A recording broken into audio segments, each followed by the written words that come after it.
जी जनाब, अस्सलाम वालेकुम, आदाब, नमस्ते and welcome to today's event. आज जो है मधुबाला को याद किया जा रहा है। दानिश इकबाल साहब का ये प्रोग्राम है। जैसा कि आप टाइटल देख रहे हैं, वो रूह आसमानी थी, remembering Madhubala through poetry and music.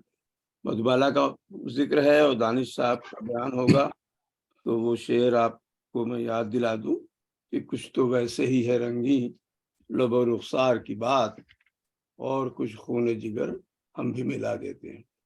तो दानिश साहब, अब जी आप जी आपके हाथ में है।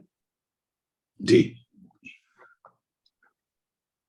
तो खातिन हजरात, अछूते नूरानी हुस्न की वो एक मूरत कि जिसकी हल्की सी झलक भी एक जमाने को शाद करती थी, जिसकी हर निगाह ज़हन दिल में गुलशन महकाती थी और शबिस्तानों में खुमारे शबाब की शुआएं बिखेरती थी।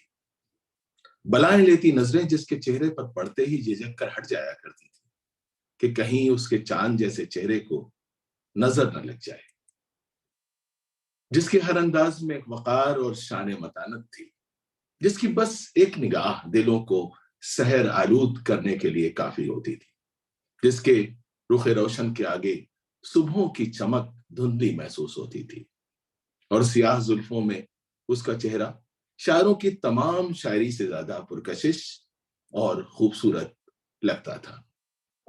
और वो आंखें, हाँ वो आंखें कि जिन्हें देखकर यकीन नहीं होता था कि इंसान ख्वाब हकीकी देख रहा है या हकीकत में कोई ख्वाब देख रहा है।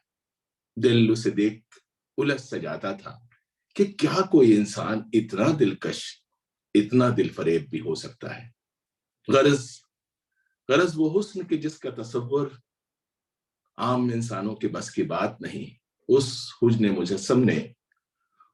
मुजस्सम ने हमारी इस दुनिया को अपने नूर से एक मुख्तसर अरसे के लिए मुनव्वर किया और फिर हमारी यादों के धुंधलकों में गुम एक ऐसा तारा बन गया जो मौजूद न हो के भी हमेशा हमारे तसव्वुर के आसमान में एक मिसाल की सूरत रोशन रहता है।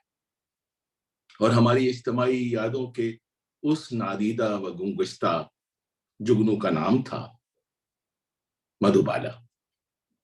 अगर हम शायर जाकिर खान जाकिर के लफ्जों में मधुबाला की बात करें तो हम कहेंगे, पुरनूर ख्यालों की बरसात तेरी बातें, हर शख्स ये कहता है नगमात तेरी बातें, रुखसार हंसी दर्पण आंखों में हया रोशन, किरदार तेरा संदल किरदार तेरा संदल, जज्बात तेरी बातें, और सिमटे तो दिले आशिक फैले तो जहां कम है, सदियों को बना देंगी लम्हात तेरी बातें। और नजरें जो उठा दें वो तारे भी चमक जाएं और चांद को दे जाएं सौगात तेरी बातें। सच यही है कि अगर कभी चांद के हुस्न को देखकर कहीं कोई शख्स चांद को मधुबाला से तशबीह दे तो चांद भी अपनी खूबसूरती से ज्यादा अपनी खुशकिस्मती पर नाज करे।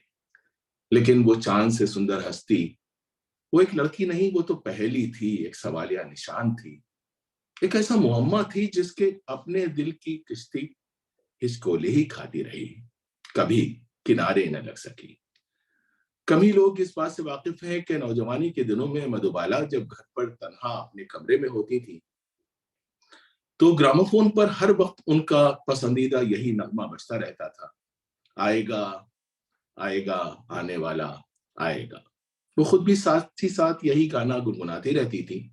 ये नगमा उनकी उम्मीदों की बाजगश बनकर हमेशा उनके साथ रहता था। इस गाने के अल्फाज उनकी आरजुओं, उनकी तमन्नाओं, हसरतों की तफसीर हमको सुनाते हैं। और मानवियत के अलावा इस नगमे को पसंद करने की एक वजह यह भी थी कि उनकी पहली मशहूर फिल्म महल का गाना था। लेकिन लेकिन जिंदगी के आखिरी दौर में मधुबाला का पसंदीदा गाना उनकी अपनी किसी फिल्म का नहीं था। लंबी बीमारी के दौरान फिल्म जोएल थीफ के गाने की आवाज उनके कमरे से आती रहती थी। वो बीमारी की तकलीफ तो कभी जहनी तकलीफ से रोती रहती थी और ये गाना सुनती रहती थी। तो अहम बात यह है कि ये गाना मधुबाला का पसंदीदा गाना तो था ही, ये गाना शैलेंद्र का भी स्वयं सॉन्ग कहा जा सकता है, क्योंकि तीसरी कसम की नाकामी के बाद चेतन आनंद की जिद पर और बहुत कोशिशों के बाद शैलेंद्र ने अपनी जिंदगी का आखिरी गाना लिखा, जो उनकी जिंदगी की ट्रेजेडी तो बयान करता ही है, लेकिन बदकिस्मती से मधुबाला की दास्ताने गम भी हमको सुनाता है।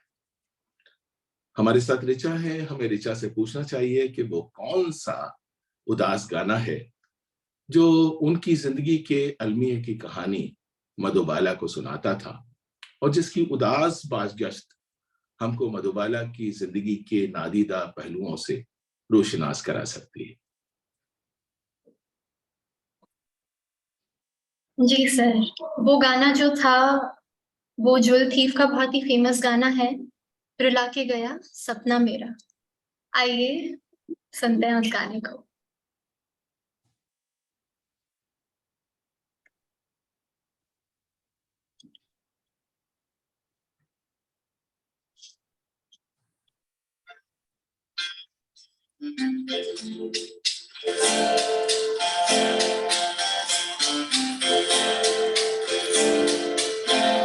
रुला के गया सपना मेरा, रुला के गया सपना मेरा, बैठी हूँ कब हो सवेरा,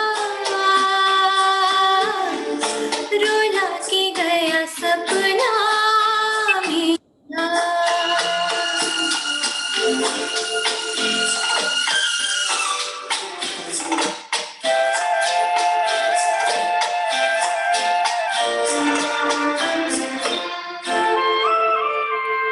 वही है गमे दिल, वही है चंदा तारे, हाय वही हम बेसहारे,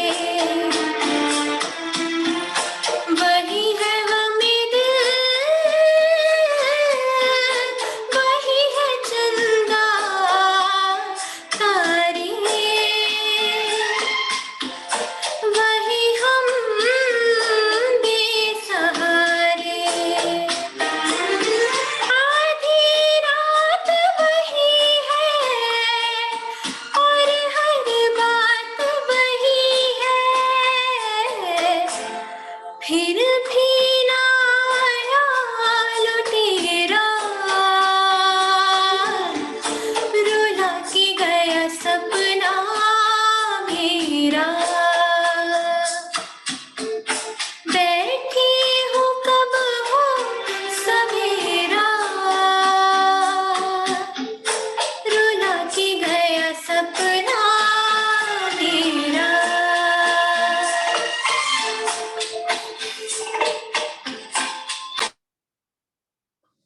जी ऋचा, बहुत शुक्रिया। तो हम लोग बात कर रहे थे मधुबाला की। मधुबाला भी एक सपना थी जो एक दौर को रुलाकर, एक जमाने को तड़पाकर वक्त की धुन में कहीं गुम हो गया। मधुबाला नाम के इस सपने की शुरुआत दिल्ली से होती है, जब अताउल्ला खान के घर में 14 फरवरी 1933 को, यानी यौम मोहब्बत के दिन, नन्ही मधुबाला यानी मुमताज जहां बेगम की पैदाइश हुई। वो अपनी माँ बाप की तीसरी बेटी थी। मधुबाला के वालिद अताउल्ला खान का ताल्लुक अफगानिस्तान के मोहम्मद जई बारकजई कबीले से था। वो एक अच्छे खानदान से ताल्लुक रखते थे, यानी उनके कबीले के लोग किसी जमाने में काबुल पर हुकूमत भी कर चुके थे।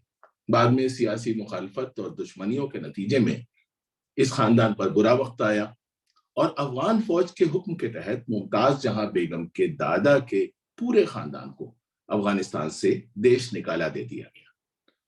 कुछ और रास्ता न देखकर ये खानदान जलावतन होकर इधर उधर भटकता पेशावर आ गया। यहां से उनके खानदान पर बुरे वक्त का एक ऐसा मनूस साया पड़ा जिसने हमेशा उन्हें आजमाइश में डाले रखा। मुमताज जहां बेगम के वालिद अताउल्ला खान पेशावर में अंग्रेजों की इंपीरियल टोबैको नाम की कंपनी में मुलाजमत करते थे, और ये अताउल्ला खान नहायत गुस्से वाले एक बहुत ही तुनक मिजाज इंसान थे और जैसा कि कहा जाता है कि नाक पर मक्खी नहीं बैठने देते थे।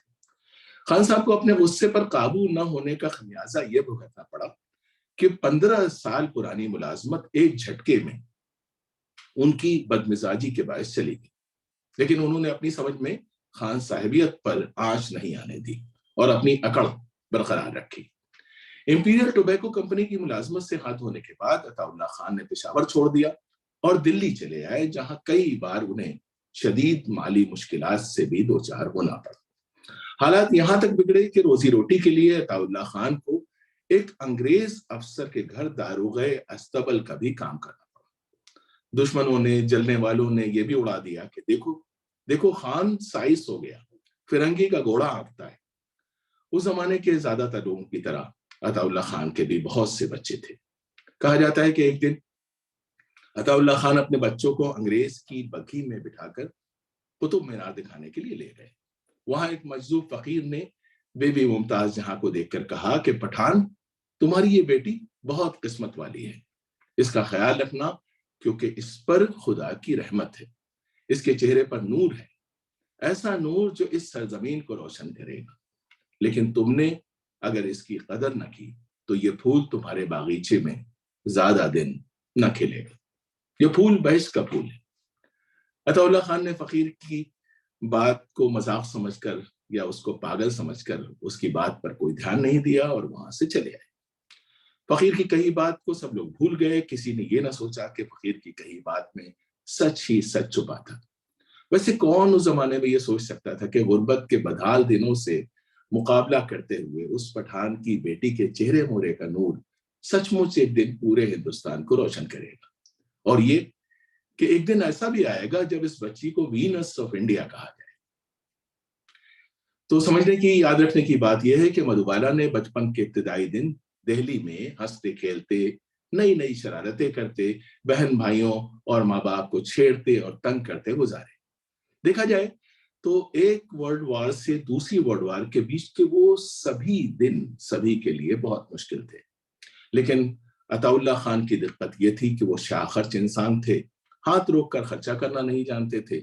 इसलिए ये लोग अक्सर खर्चे की रकम को लेकर परेशान रहते थे। मधुबाला यानी कि बेबी मुमताज को ये भी ना पता था ठीक से उस जमाने में कि गरीबी किसे कहते थे, और वो अगर गरीब थे तो क्यों थे, और उनके बाप अपनी नौकरी के अलावा भी क्यों हमेशा हर तरह का काम करने के लिए तैयार रहते थे। ये बाद में उन्होंने कई जगह कहा। बेबी मुमताज के बाप इसीलिए अपनी बेटी को बग्घी में बिठाकर कभी कभी खुर्शीद अनवर के पास रेडियो स्टेशन ले जाते थे, और मुमताज को अंकल खुर्शीद अनवर बहुत अच्छे लगते थे क्योंकि वो बच्चों को गाना सिखाते थे और रेडियो प्रोग्राम के बाद चॉकलेट और टॉफीज भी दिया करते थे। मधुबाला के बचपन की कहानी के दूसरे अहम किरदार का नाम है राय बहादुर चुन्नीलाल, जो कि संगीतकार मदन मोहन के बाप थे। राय बहादुर चुन्नीलाल बंबई से किसी काम से दिल्ली आए थे और इत्तेफाक से अपने दोस्त खुर्शीद अनवर से मिलने रेडियो स्टेशन आ गए। राय बहादुर चुन्नीलाल बॉम्बे टॉकीज के पार्टनर थे और उनके स्टूडियो के सभी लोग फिल्म बसंत के लिए उस जमाने में एक छोटी बच्ची की तलाश में थे। तो राय बहादुर चुन्नीलाल स्टूडियो में बेबी मुमताज को गाते देखकर न सिर्फ मुतासिर हुए बल्कि पूरी तरह से फिदा हो गए और मधुबाला के बाप अताउल्लाह खान को बंबई आने का न्योता दे आए। राय बहादुर चुन्नीलाल की पेशकश अंधेरे में रोशनी की किरण साबित हुई। अताउल्लाह खान को महरौली के फकीर की बात याद आई। कहा जाता है वो मुंबई जाने से पहले उस फकीर को ढूंढने महरौली गए, लेकिन वो उनको दोबारा नहीं मिल सका। तो मधुबाला की इब्तिदाई दौर की कहानी के तीसरे अहम किरदार का नाम है देविका रानी। देविका रानी कोई आम इंसान नहीं थी, बल्कि बेहतरीन सलाहियतों का खजाना थी। वो हिंदुस्तानी फिल्मों की पहली ड्रीम गर्ल थी और हिंदुस्तान के पहले सर्जन जनरल उस जमाने में टाइटल होता था, यानी कर्नल M.N. चौधरी की बेटी थी, जिनको 9 साल की उम्र में तालीम हासिल करने के लिए इंग्लैंड भेज दिया गया था। इंग्लैंड में देविका रानी ने royal academy of dramatic arts से अदाकारी की तालीम हासिल की। फिर आर्किटेक्चर में उन्होंने डिप्लोमा किया।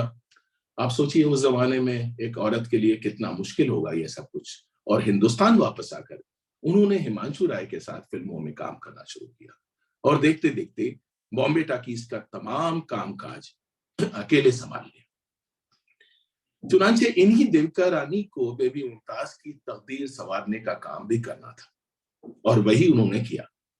देविका रानी ने मधुबाला को यानी कि बेबी मुमताज को देखते ही पसंद कर लिया और 150 रुपए महीने पर फिल्म बसंत के लिए साइन कर लिया। बेबी मुमताज जहां ने कमसिनी के बावजूद ये बात समझ ली थी कि अब उन्हीं के ऊपर पूरे घर को चलाने की जिम्मेदारी थी, इसलिए बेबी मुमताज ने इस फिल्म में बहुत मेहनत से काम किया और एक गाना भी पर्दे पर गाया। वो गाना था मेरे छोटे से मन में मेरी छोटी सी दुनिया रे। बीबी मुमताज के छोटे से मन में बस यही ख्वाहिश बसी थी उस जमाने में कि कहीं से उन्हें ढेर से पैसे मिल जाएं जिससे वो अपने घर के लोगों और दोस्तों के लिए बहुत सी चॉकलेट्स और बहुत से फूल ले सके। चंद महीनों के बाद फिल्म बसंत रिलीज हुई और काफी कामयाब भी हुई, लेकिन बदकिस्मती से बेबी मुमताज को कई साल तक कोई बड़ा रोल न मिल सका और इस तरह से मधुबाला के खानदान की नैया यूं ही हिचकोले खाते आगे बढ़ती रही। कभी किसी फिल्म की कास्ट में बच्चे की जरूरत होती तो कुछ देर के लिए उनके घर में रौनक आ जाती, लेकिन काम खत्म होते ही गाड़ी फिर पुराने ढर्रे पर आ जाती। इस दौरान अताउल्ला खान ने कई तरह के काम करके घर की गाड़ी को चलाने की कोशिश की और किसी तरह से घर गृहस्थी का सामान जोड़कर जिंदगी की शुरुआत की। स्टाइलिश आदमी थे, वो चाहते थे कि उनकी बेटी शान से कार चलाए और हमेशा कार से ही शूट पर जाया करे, इसलिए उन्होंने एक सेकंड हैंड कार भी एक अंग्रेज से खरीद ली और बेबी मुमताज को 11-12 साल की या 10-12 साल की उम्र में कार चलाना भी सिखा।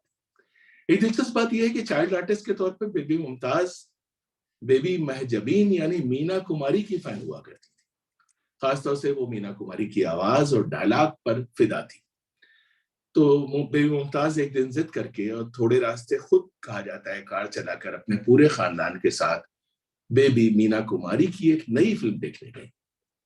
ये बात है 14 अप्रैल 1944 की। तभी बॉम्बे डॉक पर एक बहुत भयानक धमाका हुआ जिसकी वजह से अताउल्ला खान के घर के साथ साथ पूरे मुंबई में कई हजार मकान तबाह हो गए और 1300 लोग उस जमाने में इस हादसे में मारे गए। वहां पे एक शिप था जिसमें एक्सप्लोजिव्स थे और वो फट गए। इस तरह अताउल्ला खान का सब कुछ खत्म हो गया, लेकिन बेटी की फिल्म की जिद की वजह से इन सब लोगों की जान बच गई और उनकी कार भी घर पर न होने की वजह से बच गई। इसके 3 साल के बाद देविका रानी ने जब दिलीप कुमार को लेकर फिल्म ज्वार भाटा शुरू की तो उनकी नजर इंतखाब फिर से बेबी मुमताज पर पड़ी और यूं फिर से उनके घर गहमा गहमी आ गई। इस बार उनकी तनख्वाह बढ़ाकर 300 रुपए कर दी गई थी। उस वक्त कौन जानता था कि इस फिल्म में जो काम कर रही थी रूमा गुहा नाम की एक लड़की के साथ काम कर रही थी, उस वक्त कौन जानता था कि इन्हीं रूमा गुहा से आने वाले किसी जमाने में इसी मुमताज का एक अजीब सा रिश्ता बनेगा जो रिश्ता न हो के भी एक रिश्ता ही समझा जाए।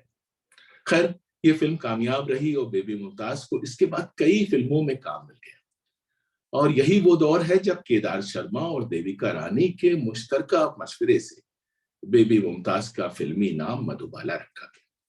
1949 में सिर्फ 15 साल और कुछ महीनों की उम्र में कमाल अमरोहवी की ज़ेरे हिदायत फिल्म महल की पेशकश मधुबाला को एक अगले लेवल पे ले गई और ये फिल्म भी देविका रानी और बॉम्बे टॉकीज की फिल्म थी जो कि एक बेमिसाल फिल्म साबित हुई। ये फिल्म अजब ख्वाबनाक अंदाज की फिल्म थी। मधुबाला का पुरस्कार मगर दिलकश अंदाज फिल्म की जान था और खेमचंद्र प्रकाश की दिलकश मौसीकी और कमाल अमरोहवी की हिदायतकारी का कमाल था जिसने इस फिल्म को यादगार फिल्म बना दिया। साथ ही इस फिल्म ने पूरे मुल्क को मधुबाला का दीवाना बना दिया। इस फिल्म के क्लोजअप से मधुबाला की पुरस्कार मुस्कुराहट का जो दौर शुरू हुआ उसने फिल्म मुगले आजम तक तमाम लोगों को अपने जादू में गिरफ्तार रखा। तो चलिए अपनी बातें यहीं रोककर ऋचा से पूछते हैं कि इस फिल्म का कौन सा गाना वो हमें इस वक्त याद दिलाना चाहेंगे। जी सर, बिना समय जाया किए मैं सीधे गाना गाना चाहूंगी।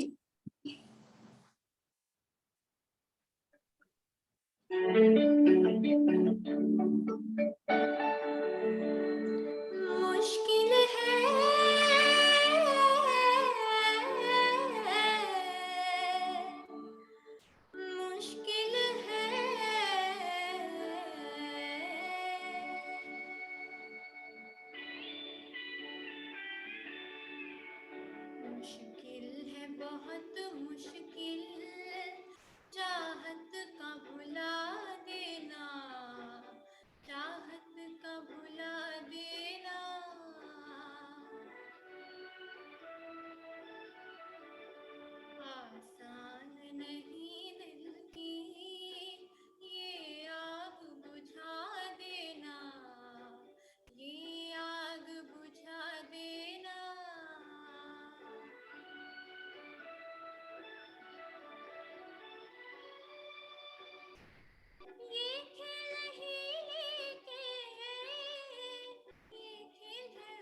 जी, थोड़ा सा वॉल्यूम आप बढ़ा सकती थी, वॉल्यूम बढ़ा लीजिएगा जी।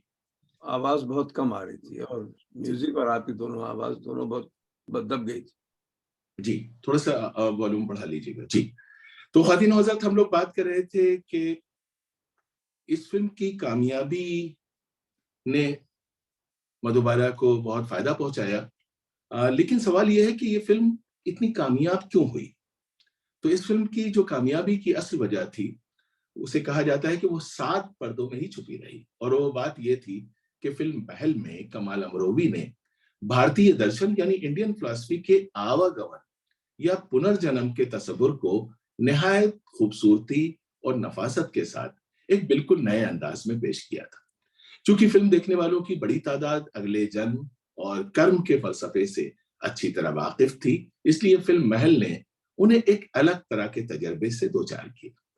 फिल्म में साफ छुपते भी नहीं, सामने आते भी नहीं वाली बात सिर्फ मधुबाला पर ही पूरी तरह नहीं उतरती है, बल्कि भारतीय माइथोलॉजी के बुनियादी तस्वर को भी उसी खूबसूरती का एक पैराहन अता करती है। महल के दौर की मधुबाला की अगर हम बात करें तो लफ्ज बेबस हो जाते हैं, क्योंकि कहते हैं कि अगर हम उनकी मिसाल फूलों से दें तो फूल इतने खूबसूरत कब होते हैं। हम बहार से तशबीह नहीं दे सकते कि बहार के दिन 10, 15, 20 ही होते हैं। उन्हें कहकशा कहें तो सितारे तो बस रात की बात होते हैं। चांद से भी हम काम नहीं चला सकते कि चांद पर तो कई दाग होते हैं, और चांद की रोशनी के दिन भी 5-7 ही होते हैं। हम सूरज भी नहीं कह सकते कि सूरज महाराज तो कुछ घंटों में डूब जाते, और वो कोई शमा भी नहीं थी कि शमा बस शब भर की दास्तान होती है। हम सबा भी उन्हें नहीं कह सकते कि सबा कब खुद उसे देखकर हैरान होती है। गरज वो सारे किरदार कुछ नहीं है कि है जिक्र जिनका इश्क की कहानियों में, कमल से भी नहीं दे सकते मिसाल उसकी कि कमल तो मिलता है मैले पानी। गरज गरज वो हुस्न जो मोहताज वस्फ व नाम नहीं, वो हुस्न जिसका तसव्वुर बशर का काम नहीं, किसी जमाने में इस रह गुजर से गुजरा था। अगर हम उस दौर की मधुबाला को शायर मसूद हुसैन खां के लफ्जों में याद करें तो यही कहेंगे, उन दिनों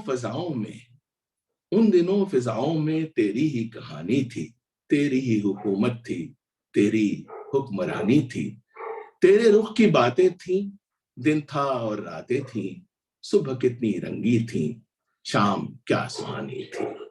याद है वो दिन अब तक जब हसीन रातों में तेरे हसी तस्वुर पर सबकी नमख्वानी थी, तेरे हसी तस्वुर पर सबकी नगमख्वानी थी, तेरे एक तबस्सुम पर वक्त भी ठहर जाता, तेरी कामरानी भी कैसी कामरानी थी, ये तेरी खुदाई थी या नहीं खुदा जाने, हम जमी के बंदे थे तू रूह आसमानी थी। तो इन शायराना बातों के बाद अब आइए ये देखते हैं कि मधुबाला की कामयाबियों और नाकामियों के पीछे क्या वजह थी या क्या वजहें थी। दिलीप कुमार ने बहुत बाद में ये बात कही थी कि मधुबाला बहुत अच्छी आर्टिस्ट थी, लेकिन उन्होंने किरदारों के चुनाव में खातिर ख्वाह तवज्जो नहीं की।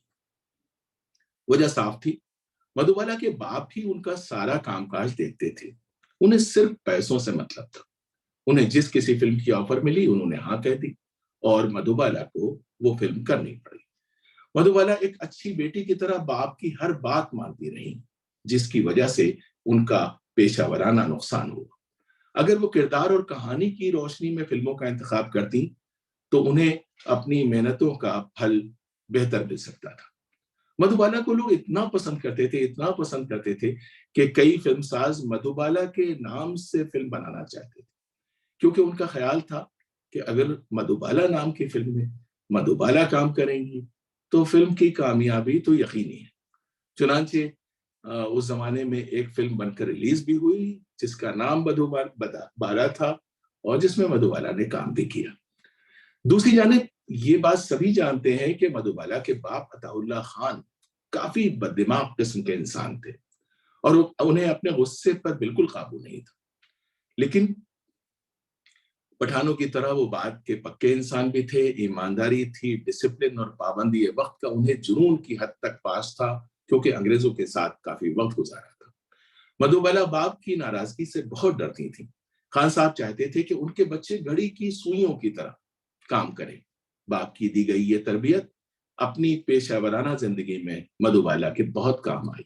वो साथ में काम करने वालों से बहुत अदब से पेश आती थी। हीरोइनों वाले नखरे या नाजो अंदाज उन्होंने कभी नहीं दिखाए। शूटिंग के दौरान सबसे पहले स्टूडियो पहुंचने वाले लोगों में मधुबाला सबसे पहले होती थी। ठीक 6 बजे अताउल्लाह खान का ड्राइवर कार लेकर स्टूडियो पहुंच जाता था और उसे मधुबाला की वक्त की पाबंदी पर इतना भरोसा होता था कि वो घड़ी देखता था और कार का पिछला दरवाजा खोलकर खड़ा हो जाता। मधुबाला के ड्राइवर ने नामवर सहाफी ब्लिट्स के एडिटर जो थे R.K. करंजिया को एक बार बताया था कि उसे कभी 2 मिनट से ज्यादा मधुबाला का इंतजार नहीं करना पड़ा। नामवर हीरोइन होने के बावजूद मधुबाला को दिखावा और बेवजह की नुमाइश पसंद नहीं थी। निजी जिंदगी में भी वो काफी सादगी पसंद थी। उन्होंने कभी जेवरात और तड़क भड़क वाले कपड़े नहीं पहने। अपनी फिल्मों में भी वो अक्सर जेवरात पहनने से इनकार कर देती थी, अगर वो इंतहाई जरूरी ना हो, यानी अगर वो सीन की जरूरत ना हो। मधुबाला के अंदर दर्दमंदी और हमदर्दी का जज्बा कूट कूट कर भरा था। जरूरतमंदों की मदद करना वो अपना फर्ज समझती थी। ऐसा कभी ना हुआ कि किसी ने उनके सामने दामने सवाल दराज किया हो और मधुबाला ने उसकी मदद न की हो। स्टूडियो के स्पॉट बॉयज से लेकर पुराने अदाकार लोग तक अगर अपनी कोई परेशानी मधुबाला को कभी बताते तो उनके पर्स में जो कुछ भी होता वो बिना कुछ सोचे समझे दे देती थी। लेने वाले ये तक कहते थे कि कुछ तो रख लीजिए, आपको चाहिए होंगे। उनका जवाब होता था कि अगली बार ये पैसे हों कि नहीं हो किसको मालूम, और हंसकर कहती थी क्या पता हम भी हों कि ना हो। तो आइए एक बार फिर से ऋचा से पूछते हैं कि इस आदत बल्कि सिचुएशन का इजहार अगर उन्हीं के किसी गाने से किया जाए तो वो कौन सा गाना होगा? जी सर, आई होप सबको मेरी आवाज आ रही है। जी, आवाज थोड़ी सी बढ़ाएंगे आप, थोड़ा सा गेन माइक्रोफोन का बढ़ा दीजिए थोड़ा सा। जी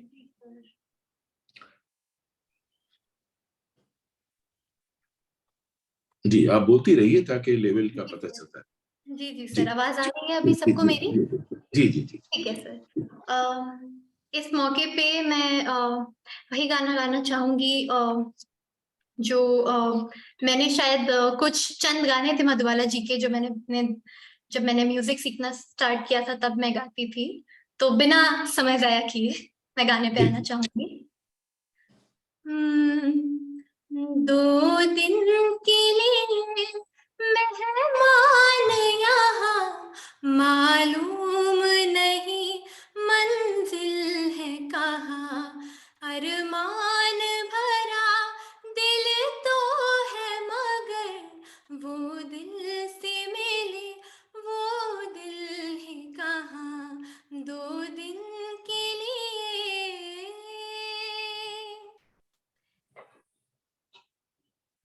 एक फूल जला एक फूल खिला, कुछ अपना लौटा कुछ उनको मिला। एक फूल जला एक फूल खिला, कुछ अपना लौटा कुछ उनको मिला। कैसे करें किस्मत से गिला हम, कैसे करें किस्मत से गिला। रंगीन हर एक महफिल है यहाँ, 2 दिन के लिए मेहमान यहाँ, मालूम नहीं मंजिल है कहाँ। जी, बहुत शुक्रिया, बहुत शुक्रिया। तो खातिन हज़रात, हम लोग बात कर रहे थे कि मधुबाला का बचपन रोजगार की तलाश में एक स्टूडियो से दूसरे स्टूडियो के दरमियान कहीं खो गया था। यही वजह है कि उनके अंदर की छोटी बच्ची अपनी तमाम तर मासूमियत के साथ उनके दिल के भीतर छुपी रहती थी और मौका मिलते ही मुस्कुराहट बिखेरती और शोखियों के शगुफे खिलाती बाहर आ जाती थी। कहा जाता है कि वो एक बार हंसना शुरू करती थी तो फिर हंसती ही चली जाती थी, दौरा पड़ जाता था। कई बार तो शूटिंग भी रोकी जाती थी क्योंकि उनकी हंसी रुकने का नाम ही नहीं लेती थी। मधुबाला अगर नील अहमद की तरह शायर होती तो यही कहती। ये उनकी नज्म है जो मधुबाला के जज्बात बयान करती है।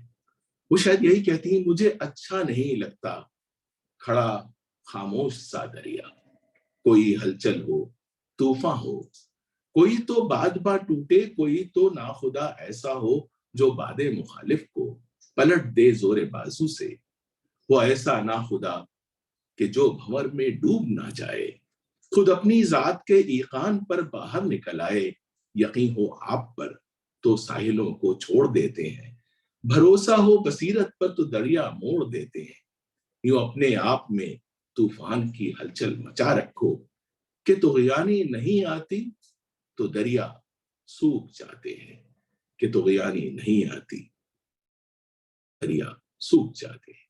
तो उनकी तुग़यानी हंसी की तुग़यानी थी।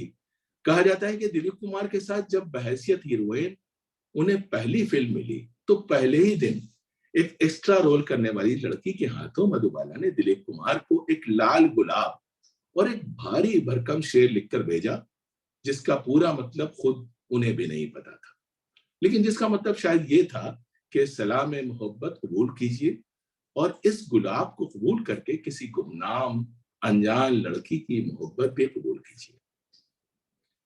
तो मधुबाला को हंसना हंसाना बहुत पसंद था। उनका ख्याल था कि फूल किसने भेजा है, इससे थोड़ी एक्टिविटी रहेगी, थोड़ी मिस्ट्री पैदा होगी और हंसने हंसाने का मौका मिलेगा, गरज खूब मजा आएगा। मधुबाला ने एक्स्ट्रा लड़की को ताकीद की कि हरगिज हरगिज ये मत बताना कि फूल और शेर किसने भेजा है, बस ये कह देना कि है कोई जिसने अपने सच्चे जज्बात का तोहफा आपको भिजवाया है। लेकिन गड़बड़ ये हुई कि उस लड़की ने फूल और शेर देने के बाद ये भी बता दिया कि मधुबाला ने नाम बताने को मना किया। दिलीप कुमार मधुबाला की इस पहली पहली शरारत पर कहा जाता है कि बस मुस्कुरा के रह गए और बात आई गई हो गई। लेकिन ये भी कहा जाता है कि मधुबाला के दिल में उनका प्यार परवान चढ़ता रहा और चंद सालों में ये धीमी दबी दबी आग दोनों तरफ सुलग उठी।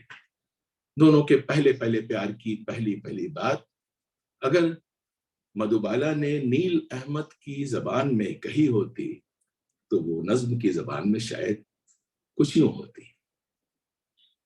अपनी हर फिक्र में जी माफ कीजिएगा, मेरा गला बहुत खराब है।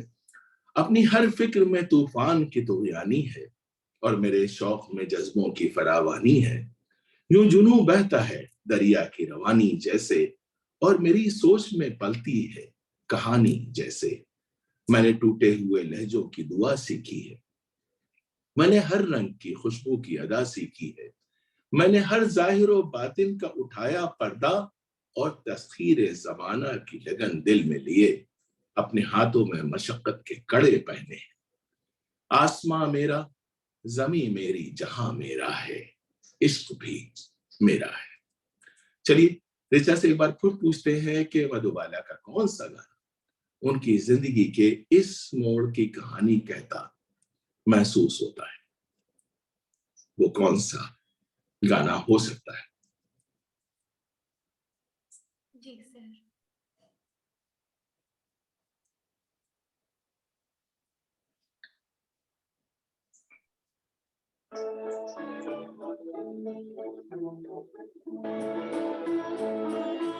दो घड़ी वो जो पास आ बैठे, दो घड़ी वो जो पास आ बैठे, हम ज़माने से दूर जा बैठे, हम ज़माने से दूर जा बैठे, दो घड़ी वो जो पास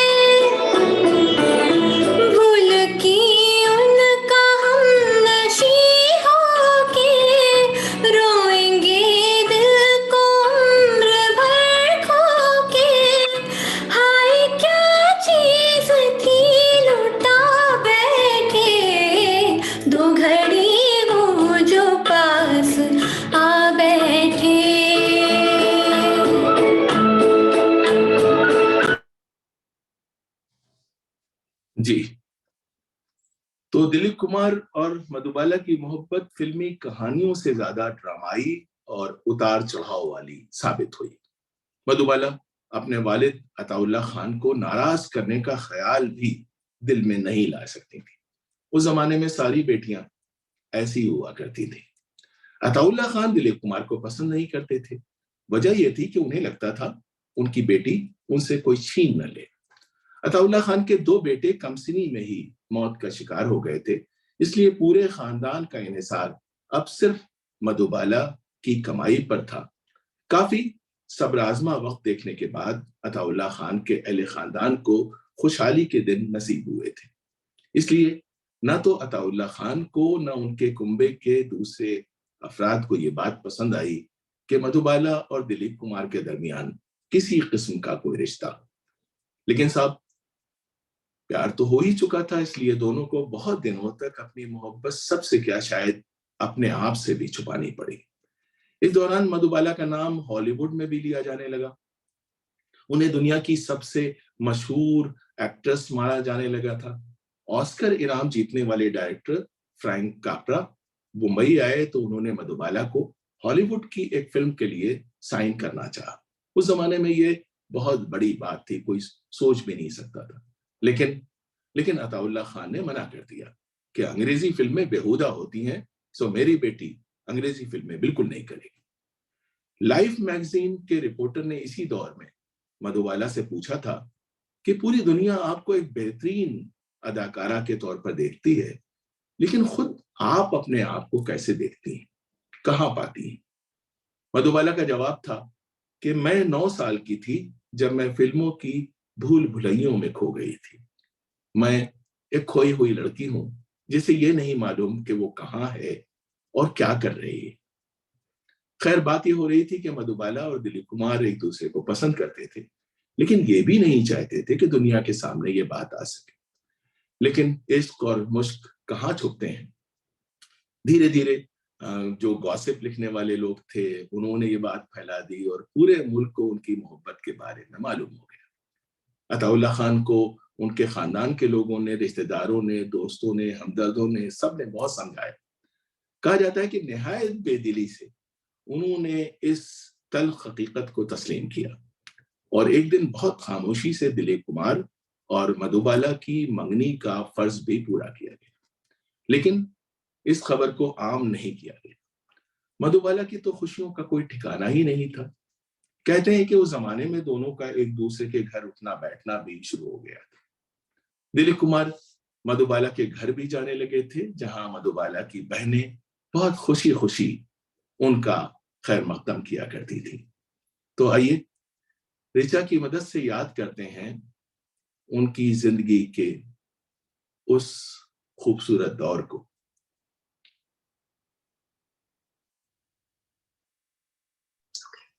जी सर। अगली पेशकश जो है वो वन ऑफ माय फेवरेट्स है और मैंने चैट में भी देखा लोग चाहते हैं मैं और गाऊं, तो ये गाना मैं पूरा गाना चाहूंगी। शुरू करते हैं।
Please, there is a issue. I think continuous voice, music and voice is an issue.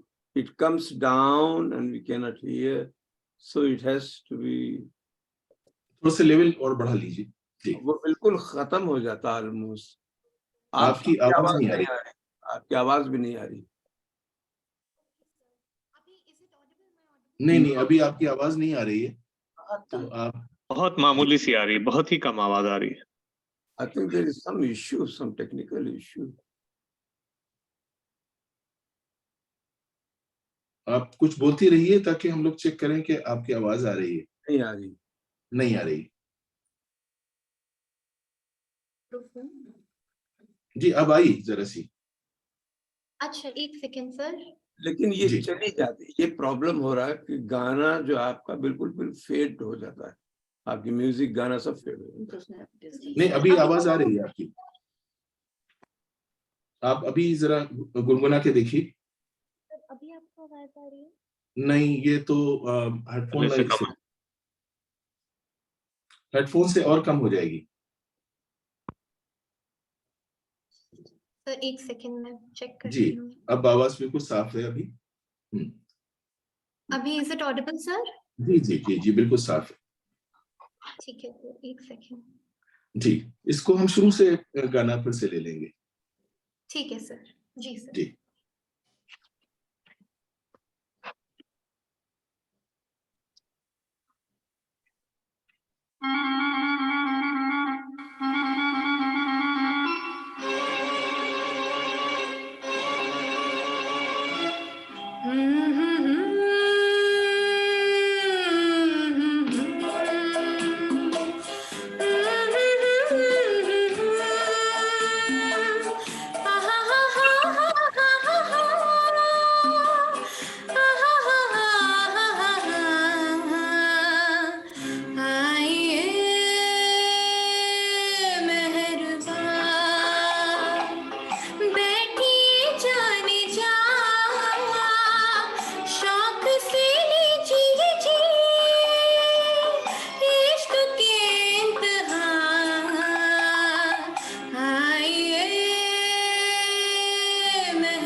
जी बहुत शुक्रिया रिचा। और हम बाकी सब लोगों से माफी भी मांगना चाहेंगे इन टेक्निकल दिक्कतों की जो हमारे हाथ में नहीं थी, लेकिन उसके बावजूद हमें अफसोस है। खैर, हम अपनी बातें जारी रखते हैं। हम बात कर रहे थे कि वो दिन मधुबाला की खुशियों के छोटे से मुख्तसर से दिन थे, लेकिन बदकिस्मती की बात यह है कि मधुबाला की खुशियां देर पा साबित नहीं हुई। किस्मत में जो लिखा था वो तो होना ही था शायद। देखा जाए तो इस रिश्ते के टूटने की कोई माकूल वजह भी नहीं थी। हुआ ये कि किसी फिल्म की आउटडोर शूटिंग ग्वालियर में हो रही थी और शूटिंग के दौरान लोगों की भीड़ ने फिल्म वालों पर, फिल्म के यूनिट पर धावा बोल दिया और छीना झपटी में यहां तक हुआ कि बाज अदाकाराओं के कपड़े फट गए। इस वाकये से पूरी फिल्म इंडस्ट्री में तशवीश की लहर दौड़ गई। लेकिन कुछ दिन के बाद अताउल्ला खान को पता चला कि बी.आर. चोपड़ा अपनी फिल्म नया दौर की शूटिंग के लिए उसी ग्वालियर जा रहे हैं। खान साहब ये सुनकर आग बबूला हो गए और उन्होंने कहला भेजा कि मेरी बेटी मुंबई के बाहर शूटिंग के लिए बिल्कुल नहीं जाएगी। अताउल्ला खान ने शायद ये भी सोचा था कि ये शूटिंग इसलिए वहां रखी जा रही है ताकि मधुबाला और दिलीप कुमार आजादी के साथ एक दूसरे से मिल सके। अताउल्ला खान की तुनक मिजाजी से सभी वाकिफ थे, इसलिए उनके इस फैसले को अलग अलग लोगों ने अलग अलग ढंग से लिया। दिलीप कुमार को लगा कि अताउल्ला खान ये नहीं चाहते कि शादी से पहले वो दोनों कहीं तन्हा जाएं। उन्हें यकीन था कि खान साहब दोनों को दूर रखने के लिए बहाने ढूंढ रहे हैं। बी.आर. चोपड़ा को खान साहब का फैसला इसलिए बेवजह लगा क्योंकि उससे कुछ ही दिन पहले मधुबाला हैदराबाद शूटिंग के लिए गई थी, जबकि अताउल्ला खान का कहना था कि जिस जगह एक मुजरिमाना हादसा हो चुका हो वहां कोई गैरतमंद बाप अपनी बेटी को भला कैसे जाने दे सकता है। अच्छा, बी.आर. चोपड़ा की इंडस्ट्री में बहुत इज्जत थी, इसलिए दोनों के दुश्मनों ने भी इस बेवजह के झगड़े को बढ़ाने का काम किया। अखबारों ने उस जमाने में बढ़ चढ़कर खबरें छापी। कहा जाता है कि जब बी.आर. चोपड़ा ये सोच ही रहे थे कि अगर जरूरी हुआ तो वो नया दौर में मधुबाला की जगह पर विजयंती माला को ले ले, तभी मुंबई शहर की दीवारों पर बहुत से पोस्टर लगे पाए गए जिसमें नया दौर के नीचे एक तरफ मधुबाला की तस्वीर था तो दूसरी तरफ विजयंती माला की तस्वीर थी, लेकिन क्रॉस के निशान से मधुबाला की तस्वीर को काट दिया गया था। दूसरे दिन इस पोस्टर के जवाब में नए पोस्टर दीवारों पर लगे पाए गए। इन नए पोस्टरों में मधुबाला के नाम के साथ बहुत सी आने वाली फिल्मों के नाम लिखे हुए थे, लेकिन नया दौर के ऊपर एक बड़ा सा क्रॉस लगा दिया गया। यानी कहा जा रहा था कि मधुबाला ने फिल्म खुद ही छोड़ दी। कोई नहीं जानता कि ये पोस्टर क्या अताउल्ला खान और बी.आर. चोपड़ा ने एक दूसरे को नीचा दिखाने के लिए लगवाए थे या कुछ और लोग थे जो दोनों को लड़वा रहे थे। मधुबाला सोच भी नहीं सकती थी कि इतना सा शूटिंग का छोटा सा झगड़ा बढ़ता चला जाएगा और आखिरकार एक दिन उनकी जिंदगी तबाह कर देगा। मामला सुलझने के बजाय उलझता गया। अताउल्ला खान का पारा 7वें आसमान पर तो रहता ही था। उन्होंने बी.आर. चोपड़ा को मधुबाला के नाम से एक कानूनी नोटिस भेज दिया। बी.आर. चोपड़ा इंतहाई बारसूख फिल्मसाज थे। उन्होंने इस कानूनी नोटिस को अपनी बेइज्जती समझा और बाकायदा अदालत में मुकदमा चला। दिलीप कुमार बी.आर. चोपड़ा के बहुत ही करीबी इंसान थे। उन्हें अदालत में गवाही के लिए बुलवाया गया। अदालत में दिलीप कुमार ने बी.आर. चोपड़ा की हिमायत में गवाही दी और शायद पहली मर्तबा किसी ने यह भी अदालत में तस्लीम किया कि उन्हें किसी से मोहब्बत है, यानी मधुबाला की मोहब्बत भी कहा जाता है कि मुकदमे में उन्हें एडमिट की। अताउल्ला खान इस बात पर और बिगड़ गए कि दिलीप कुमार ने इतनी बदमज़गी के बाद नए दौर से खुद किनारा क्यों नहीं कर लिया। फिर उनका कहना था फिल्म छोड़ देनी चाहिए थी, उन्हें एहतजाज करना चाहिए था। मधुबाला का खानदान सोचता था कि इस झगड़े में अगर अताउल्ला खान का नहीं तो कम से कम दिलीप कुमार को मधुबाला का साथ तो जरूर देना चाहिए था। खुद मधुबाला के ज़हन दिल की उथल पुथल को समझने के लिए एक बार फिर ऋचा की मदद लेते हैं और ऋचा से पूछते हैं कि उनका कौन सा गाना इस सिचुएशन से इंसाफ कर सकता है। ऋचा। जी सर, आई होप मेरी आवाज आ रही है सबको। जी जी। अगला गाना है सीने में सुलगते हैं अरमान, बिल्कुल समय जाया नहीं करूंगी मैं। और जी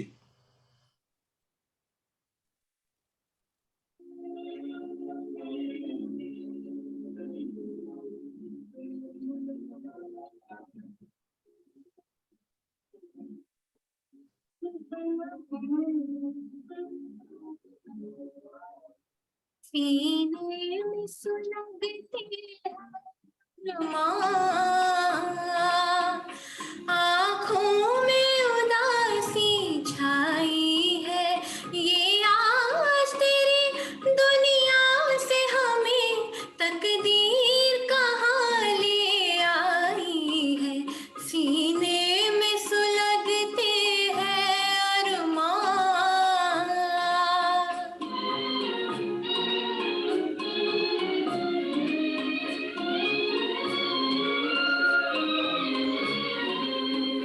कुछ आँख में आंसू बाकी है जो, मेरे गम के साथी है जो, मेरे गम के साथी है।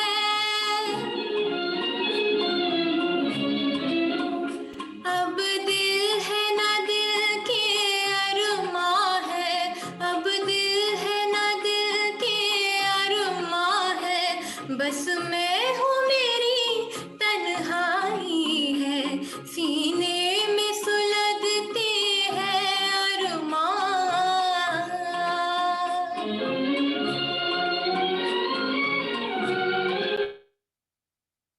जी शुक्रिया। तो हम लोग बात कर रहे थे कि दिलीप कुमार और मधुबाला की जिंदगी में ये एक मोड़ आया और ये जो मुकदमा था ये जहर कातिल साबित हुआ। दिलीप कुमार सोचते थे कि मधुबाला को बाप की ज्यादतियों को बर्दाश्त करना बंद कर देना चाहिए। उन्हें बुरा लगता था कि वो बाप से इतना डरती क्यों है।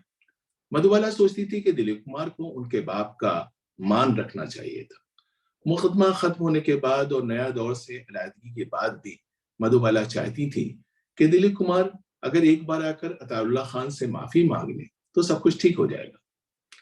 दिलीप कुमार ने ऐसा नहीं किया। दिलीप कुमार चाहते थे कि वक्त आ गया है कि मधुबाला अब बाप के एक्सप्लॉयटेशन के शिकंजे से आजाद हो जाए।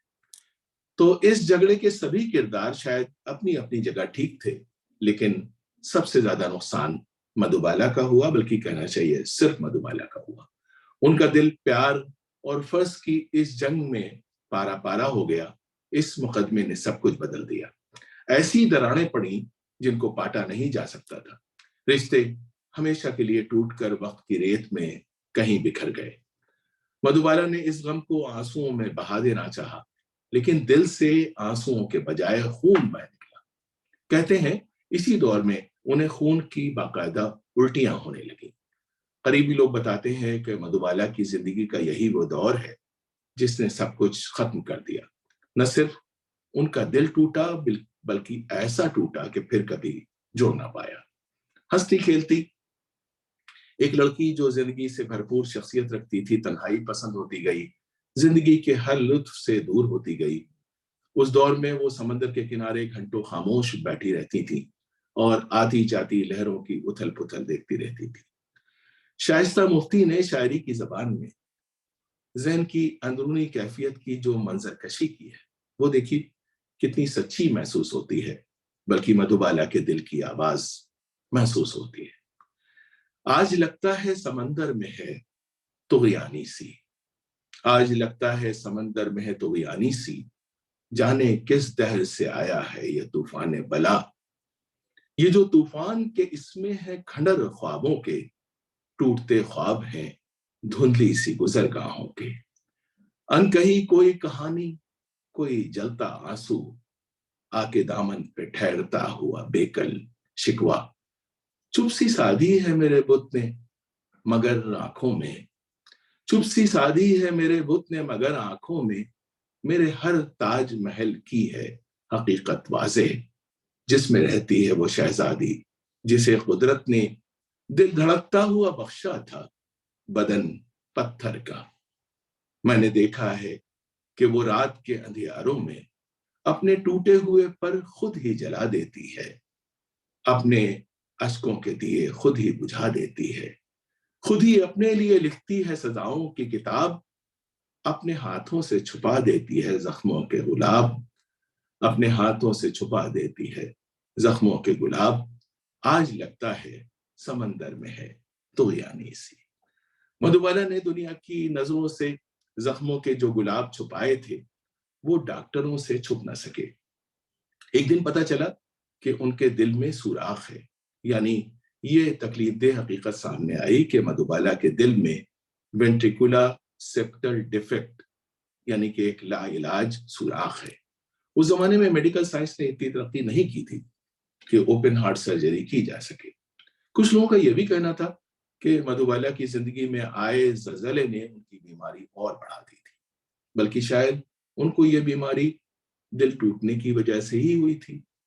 महरौली के मजदूर फकीर की पेशीन गोई मधुबाला को मद्रास के एक डॉक्टर की आवाज में फिर से सुननी पड़ी। डॉक्टर ने उनके दिल का चेकअप करने के बाद कहा कि उनके पास जीने के लिए सिर्फ 1.5-2 साल का वक्त बचा है। सितम ज़रीफ़ी देखिए कि यही दौर बदकिस्मती से मधुबाला की फिल्मों का सबसे कामयाब दौर भी है। उनकी फिल्मों की मांग बढ़ती जा रही थी और सबसे बढ़कर ये कि वो उस जमाने की सबसे बड़ी फिल्म यानी मुग़ल आज़म में भी काम कर रही थी। मुग़ल आज़म की शूटिंग के दौरान अताउल्ला खान की नफरत दिलीप कुमार के लिए अपने शबाब पर थी। मधुबाला और दिलीप कुमार एक दूसरे से बात नहीं कर सकते थे और शायद करना भी नहीं चाहते थे, लेकिन अताउल्ला खान की तेज निगाहें हर वक्त उनकी निगरानी करती रहती थी। सिवाय तहरीरी मुकालमों के यानी रिटन डायलॉग्स के दोनों के दरमियान कोई गुफ्तगू कभी नहीं होती थी।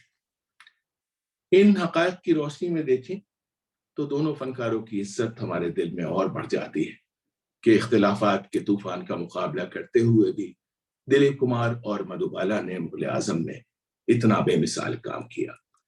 कहा जाता है कि कियासत ने फिल्म में हकीकत का रंग भरने के लिए मधुबाला को सचमुच की निहायत वज़नी जंजीरें पहनाई। उनको ये बिल्कुल नहीं मालूम था कि मधुबाला अपनी जिंदगी की आखिरी सांसें ले रही थी। कियासत क्या, ये बात मधुबाला और उनके खानदान के कुछ लोगों के अलावा और किसी को नहीं मालूम थी कि वो कुछ ही दिनों की मेहमान थी।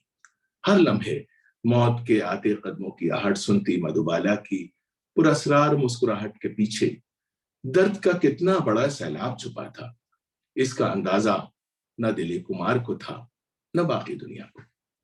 मधुबाला के ख्यालात और खासतौर से उनकी भारी बेड़ियों की सौगात को लफ्जों की सौगात बहुत साल बाद नील अहमद नाम की एक शायरा ने दी, जब उन्होंने एक नज्म लिखी कि मेरे पाँव की बेड़ी ये जमाना बन नहीं सकता, नहीं महदूद हूं और नागहानी भी नहीं हूं मैं, मुकद्दर था मेरा माजी मैं मगर हाल मुस्तकबिल का सौदा सर में रखती हूं, मैं ही तो मरकजी किरदार हूं अपनी कहानी का, सच्चाई मुझसे फूटी है मैं सच्ची हूं मगर दुनिया ये झूठी है, मैं सच्ची हूं मगर दुनिया ये झूठी है।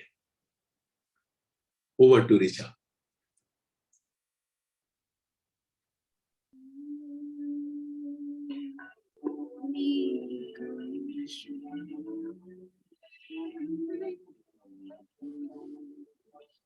हमें काश तुमसे मोहब्बत न होती, कहाँ हमारी हकीकत ना होती, हमें काश तुमसे मोहब्बत न होती।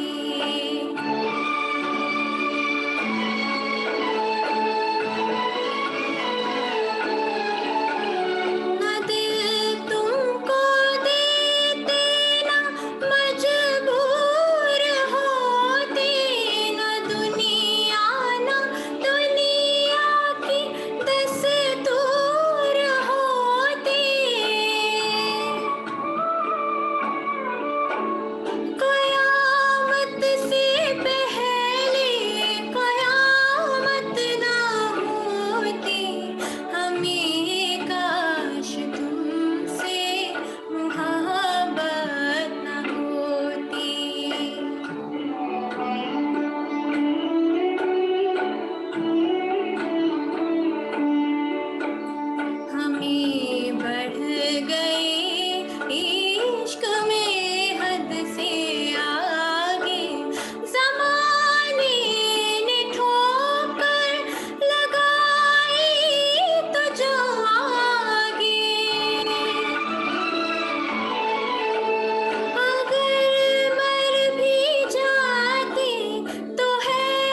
जी, मधुबाला की कहानी का सच कुछ और ही था। सच ये था कि दिल में सुराख की वजह से मधुबाला का जिस्म ज्यादा खून बनाता था और ये एडिशनल खून की उल्टी बनकर उनके जिस्म से निकलता था। लेकिन मधुबाला ने सब्र और जब्त का दामन हाथ से नहीं छोड़ा और बहुत हिम्मत और जुर्रत के साथ फिल्म पूरी की। मधुबाला अक्सर खाना नहीं खाती थी ताकि जेल के मनाजिर में उनके चेहरे पर सचमुच की कमजोरी दिखे। उनको जिन जंजीरों में बांधा जाता था वो कभी कभी 25 या 30 किलो की भी होती थी। उनके वजन से उनकी जिल्द नीली पड़ जाती थी, लेकिन वो उफ न करती थी। इस दौरान किसी साइकेट्रिस्ट ने मधुबाला को समझाया कि दुखों और गमों ने तुम्हारा दिल तोड़ दिया है। अगर तुम हंसोगी, खुश रहोगी, तो तुम्हारी उम्र बढ़ जाएगी, और अगर तुम रोओगी तो जिंदा न रहोगी। इसलिए गमजदा फिल्में करना बंद कर दो, खुश रहो, कॉमेडीज में काम करो।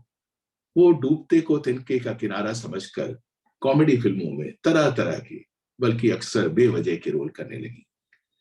लेकिन जैसे जैसे मुगल आजम मुकम्मल होती गई, मधुबाला की बीमारी बढ़ती गई। 15 अगस्त 1960 को जब मुगल आजम का प्रीमियर हुआ तो बीमारी की ज्यादती की वजह से मधुबाला इस मौके पर मौजूद नहीं थी। कहा जाता है कि बेटी की हालत से अताउल्ला खान भी अंदर से टूट चुके थे। एक दिन जब बीमारी से थोड़ी देर को उनको तंदुरुस्ती हुई, थोड़ी तबीयत संभली, तो उनकी बेटी यानी मधुबाला ने उनसे कहा कि वो करीम अब्दुल्ला से शादी करना चाहती है। तो अताउल्ला खान गुमसुम बैठे रह गए। उनके मुंह से ये तक न निकल सका कि किशोर कुमार का नाम करीम अब्दुल्ला कैसे और कब हो गया। मधुबाला बाप के कमरे से उठकर चली गई तो उनकी सारी बहनों ने अताउल्ला खान को घेर लिया और कहा कि आपा सुहागन की मौत मरना चाहती हैं, इसलिए प्लीज प्लीज आप इस निकाह पर कोई एतराज मत कीजिए। किशोर कुमार की यह दूसरी शादी थी।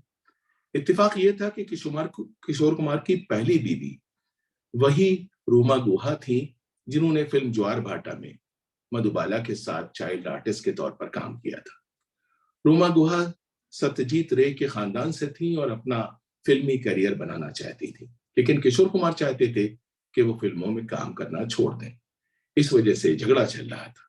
रूमा गुहा के लिए घर में रहने की जिद करने वाले किशोर कुमार ने मधुबाला से घर में रहने की जिद नहीं की, क्योंकि उन्हें फिल्मों में मधुबाला की जरूरत थी। अपनी सेहत की वजह से मधुबाला फिल्मों में काम नहीं करना चाहती, लेकिन किशोर कुमार का कहना था कि काम करते रहने से ध्यान बटेगा, वरना तुम और बीमार हो जाओगी। तो ये भी कहा जा सकता है कि एक एक्सप्लॉयटेशन से बच के वो निकली और दूसरे एक्सप्लॉयटेशन का शिकार हो गई। कुछ लोगों का ये भी कहना है कि किशोर कुमार के अब्दुल्ला बनने के पीछे की असल वजह ये थी कि उस जमाने में उनका रोमा गुहा से झगड़ा चल रहा था और अब्दुल्ला बनकर तलाक और दूसरी शादी के मरहले तय करना आसान था। लेकिन कुछ एक्सपर्ट्स का, रिसर्चर्स का ये भी कहना है कि रोमा गुहा से तलाक 1 साल पहले ही हो चुकी थी। बहरहाल मधुबाला ने अपनी बहनों से कहा कि वो किशोर कुमार से निकाह इसलिए कर रही हैं क्योंकि सिर्फ वही उन्हें हंसा सकते हैं। वो हंसेंगी तभी जिंदा रहेंगी। यही वजह है कि शायद अपने ख्याल में अपने इलाज के लिए मधुबाला ने एक नहीं कई कॉमेडीज की और ये फिल्में बीमारी की हालत में की। ऋचा की मदद से आइए एक बार फिर याद करते हैं उस दौर के एक मशहूर नगमे को जो कॉमेडीज की जान समझा जाता है और आज भी काफी पसंद किया जाता है। जी सर, ये मेरे भी वन ऑफ द फेवरेट्स गाने में से आता है।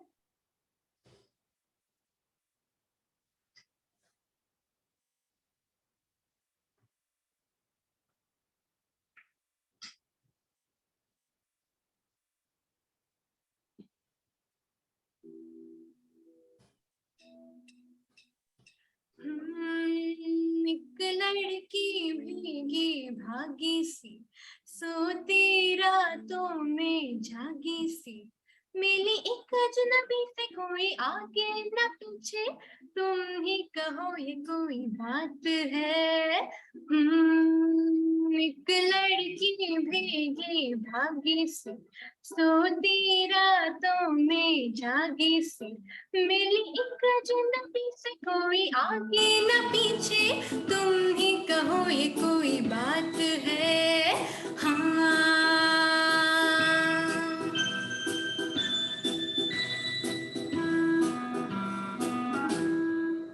दिल ही दिल में चली जाती है, बिगड़ी बिगड़ी चली आती है।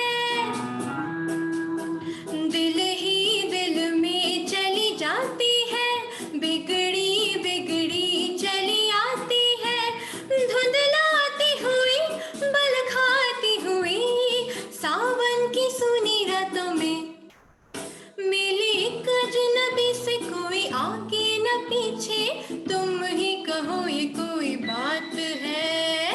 हाँ, एक लड़की भीगी भागी सी, सोती रातों में जागी सी, मिली एक अजनबी से कोई आगे न पीछे, तुम ही कहो ये कोई बात है। हाँ,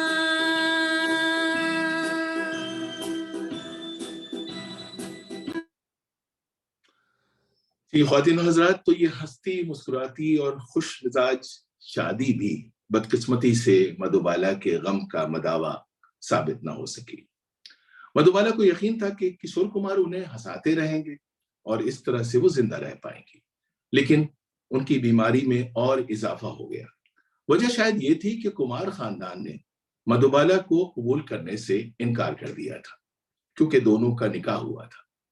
खानदान के लोगों को, यहाँ तक कि अशोक कुमार तक को, जो उनके पुराने साथी थे, उनको किशोर कुमार का मुसलमान बंदा भी पसंद नहीं आया। नतीजे में ये तय हुआ कि कोर्ट मैरिज भी की जाए और उसके बाद फेरों वाली हिंदू रवाज के मुताबिक भी शादी फिर से की जाए। लेकिन सारी कोशिशों के बावजूद भी मधुबाला कुमार खानदान के साथ शायद 1 महीने से भी कम अरसा रह पाई। एक दिन किशोर कुमार मधुबाला को लेकर अताउल्ला खान के घर आए और कहा कि चूंकि वो अक्सर सफर पर होते हैं, इसलिए बीमारी में मधुबाला की वो देखरेख नहीं कर सकते हैं। बेहतर है कि वो अपने घर पर रहें, जहां बहनें मौजूद हैं, जहां देखभाल मुमकिन है। इसके बाद वो 2 महीने में कभी एक बार आते। धीरे धीरे 2 महीने, 4 महीने हुए। लोग कहते हैं कि उन्होंने फोन पर कहा कि मैं आऊंगा तो तुमको रोना आएगा और तुम्हारी तबीयत और खराब हो जाएगी। कुछ लोगों का यह भी कहना है कि किशोर कुमार ने देखभाल के लिए एक नर्स भी रखी थी और वो उसका खर्चा भी देते थे।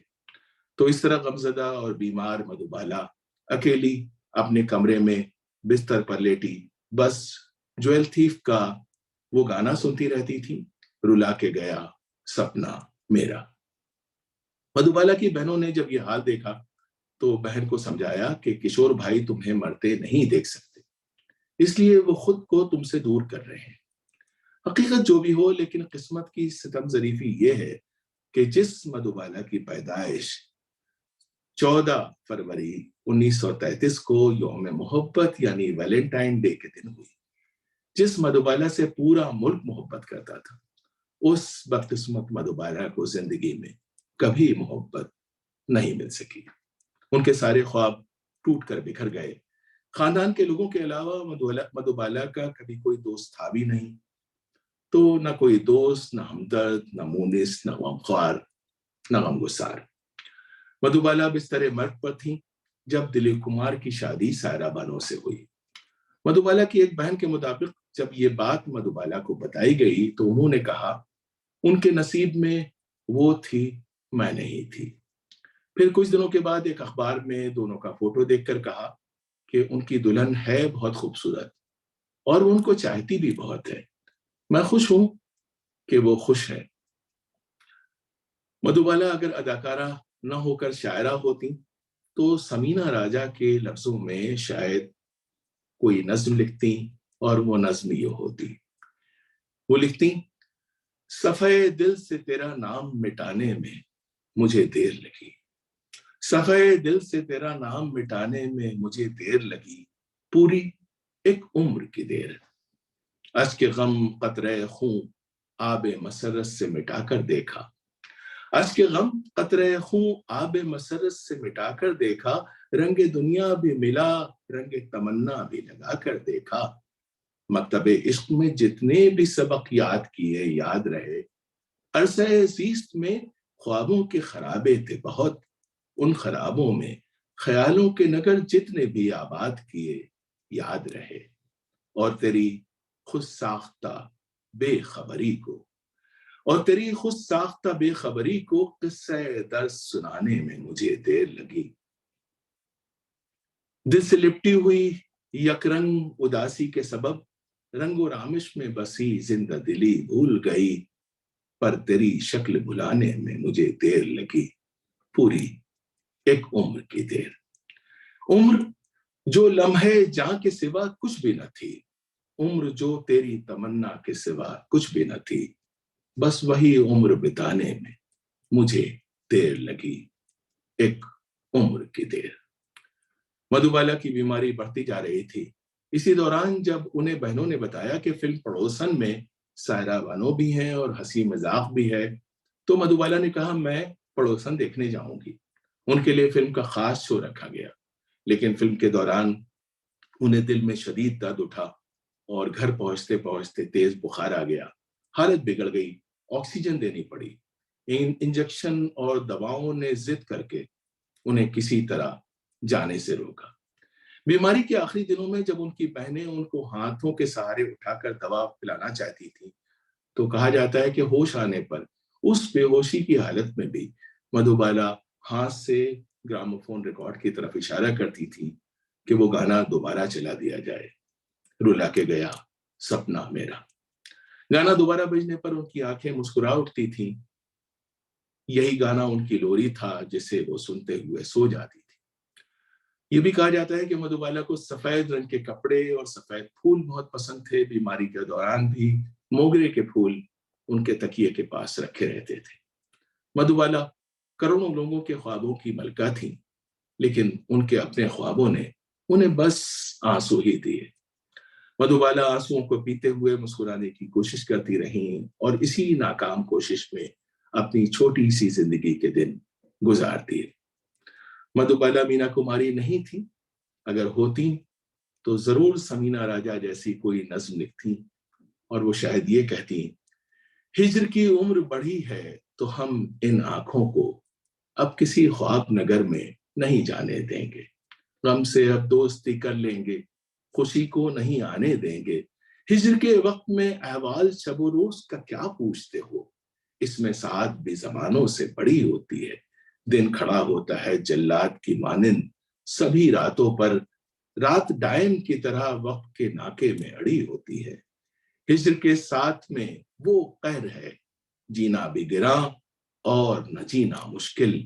हिज्र के हाथ में वो जहर है, पीना भी मुहाल और न पीना मुश्किल। हिज्र की उम्र बढ़ी है तो चलो हम खुद ही नक्श सब दिल से मिटा देते हैं, हाथ जीने से उठा लेते हैं, हाथ जीने से उठा लेते हैं। वो आई सुबह से मौत की आवाज, किसी ने तोड़ दिया जैसे जिंदगी का साज।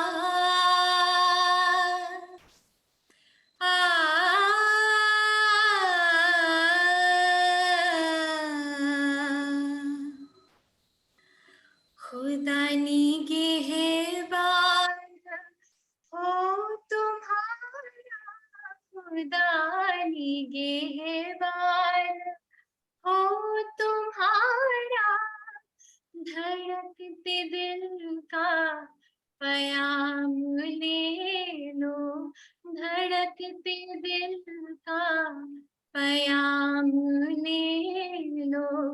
तुम्हारी दुनिया से जा रही है, उठो हमारा सलाम ले लो, उठो हमारा सलाम ले लो।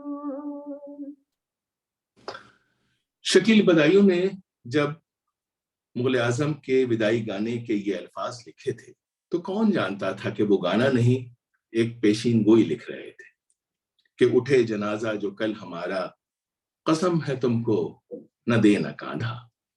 गाने के ये अल्फाज बिल्कुल सच्चे साबित हुए।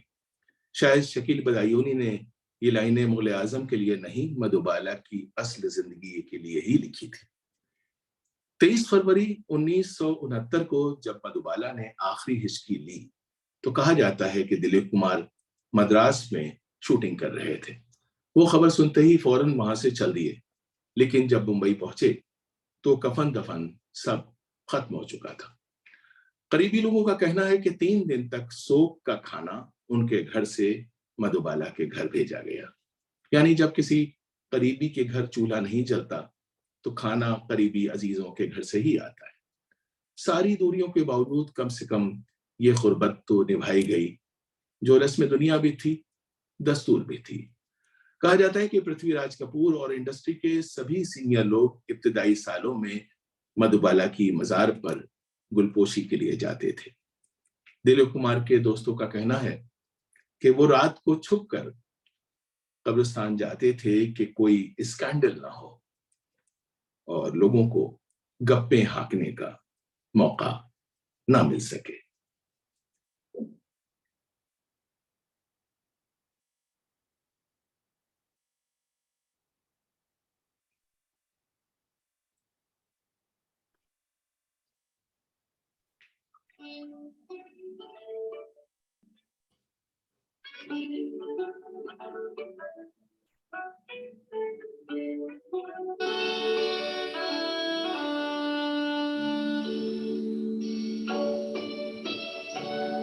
जाने वाले से मुलाकात ना होने पाई हो, जाने वाले से मुलाकात ना होने पाई। दिल की दिल ही में रही बात ना होने पाई हो, जाने वाले से मुलाकात ना होने पाई।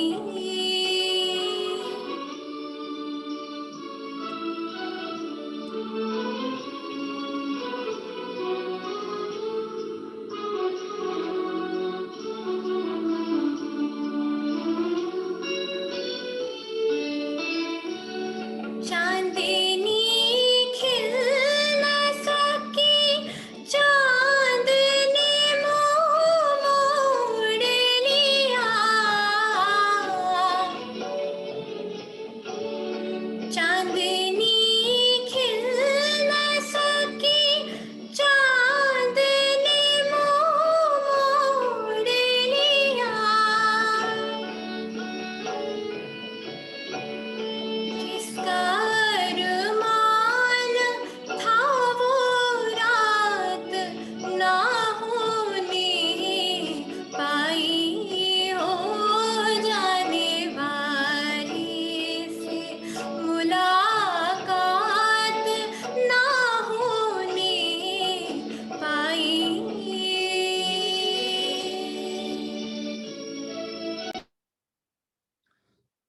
बदकिस्मती देखिए कि मुंबई के जिस कब्रिस्तान में मधुबाला की मजार थी उसका मैनेजमेंट वहाबी लोगों के हाथों में चला गया। नतीजे में वहां कुछ साल पहले उसे खत्म कर दिया गया।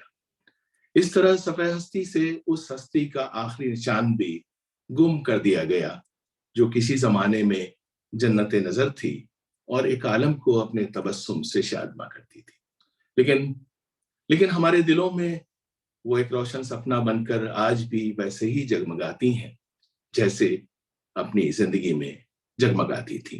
वो सपना जिसका अपना कोई सपना पूरा ना हो सका, वो सपना जो अधूरा ही रहा।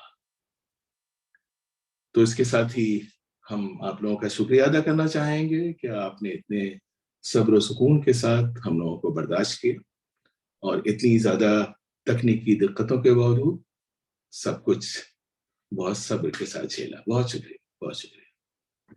मजा आ गया और तकलीफ भी हुई भी। दानिश, बहुत बहुत शुक्रिया आप दोनों का, रिचा और दानिश साहब का। जबरदस्त आज का इवेंट था और बहुत ही इंफॉर्मेटिव और बहुत एजुकेशनल भी था। बहुत सी चीजें हम लोग मधुबाला के बारे में नहीं जानते थे वाकई, जिसका आज जिक्र हुआ। तो एक तरह से ये हम लोग के एजुकेशनल सेशंस भी हैं, इंटरटेनमेंट ही नहीं। तो भाई अब before we go to next phase, अगले सैटरडे को जरा एक दूसरे नेचर का इवेंट है, काफी हेवी डोज। एक स्कॉलर है professor Ganesh Devi, he is a very well known, very respectable scholar of India, linguist हैं, थिंकर हैं, बहुत कुछ है, पद्मश्री हैं। उनको इंट्रोड्यूस करने के लिए रेबेका बॉक्स रॉबर्ट्स यहाँ लाइब्रेरी ऑफ कांग्रेस में है, वो करेंगी। And a very learned professor from UCLA, professor Vinay Lal, will do the concluding remark. The topic is what makes India speak in so many tongues, diversity, federalism and expression. It goes against the spirit of Hindutva, obviously. So what actual India is and what the attempt today, present time, is going on, that is the issue. So please join that.